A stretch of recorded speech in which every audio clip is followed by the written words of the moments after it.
Wake up, wake up, wake up.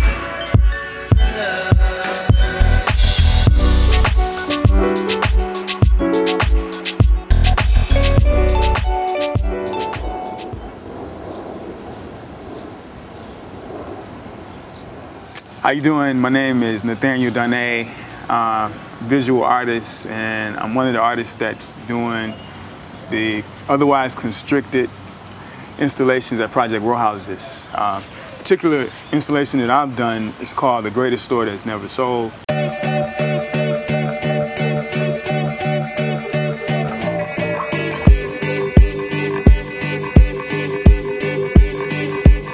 So this particular house is called The Greatest Store That Never Sold because I was really interested in how people look at how we think and how we make choices and decisions.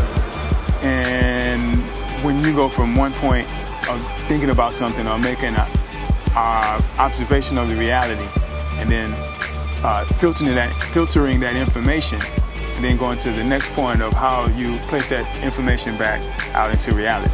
And so the whole house is supposed to be like a store. So I'm using the store idea, like going to a grocery store, a community grocery store, as a metaphor for the mind.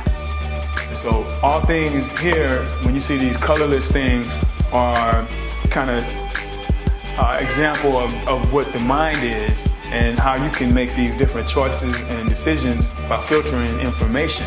This is kind of like an altar. And part of the piece is, a very big part of the piece is the community involvement and the residual of this once this is over. Before all these books came, it was like kind of all pristine, white looking.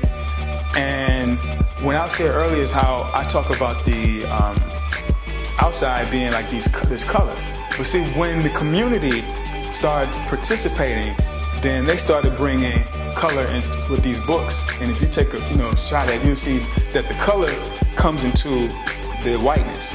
And so now you're starting to see, as another part, or another way to view this is like, look at the participation of the community. And what I give in exchange for people bringing in stuff is what I call these things icons. And these icons have different symbolisms on it. And these different symbols have a couple of layered meanings too. People like to ask me what these bags are about.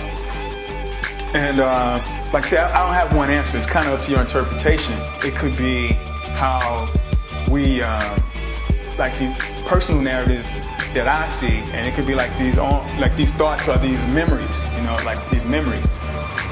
The way I was kind of viewing it is however you interpret it.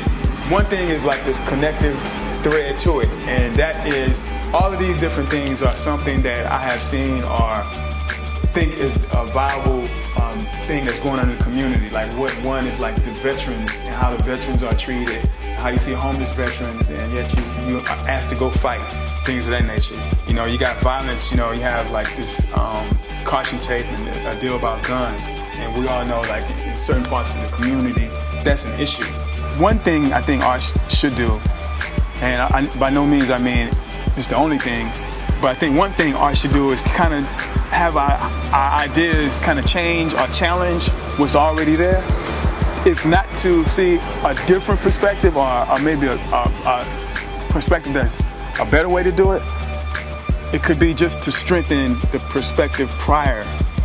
A lot of people interpret all this white as being like this empty space that can be place your own art in it. So I'm kind of saying, well, yeah, we all are artists in some extent, and how do you do your creativity, or how do you exemplify your creativity and imagination? How do you push that?